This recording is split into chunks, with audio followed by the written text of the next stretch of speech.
விருதுநகர் மாவட்டம் சிவகாசியில் உள்ள பராசக்தி காலனியில் கணபதி என்பவருக்கு சொந்தமான மரக்கடை ஒன்று இயங்கி வருகிறது.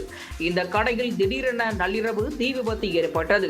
மளமளவென பரவிய தீ அருகில் இருந்த பேக்கேஜிங் தொழிற்சாலைக்கும் பரவியது. இதில் தொழிற்சாலையில் இருந்த பல லட்சம் ரூபாய் மதிப்பிலான பேப்பர் ரீல்கள் முழுவதும் எரிந்து சாம்பலானது. தகவல் அறிந்து விரைந்து வந்த சிவகாசி தீயணைப்பு துறையினர் 5 மணி நேரத்திற்கு மேலாக போராடி தீயை கட்டுக்குள் கொண்டு வந்தனர். இந்த தீ விபத்தால் அப்பகுதி முழுவதும் கரும்புகை சூழ்ந்ததால் நள்ளிரவில் வீடுகளில் உறங்கிக் கொண்டிருந்த பொதுமக்கள் அவதிக்குள்ளாகினார்கள்.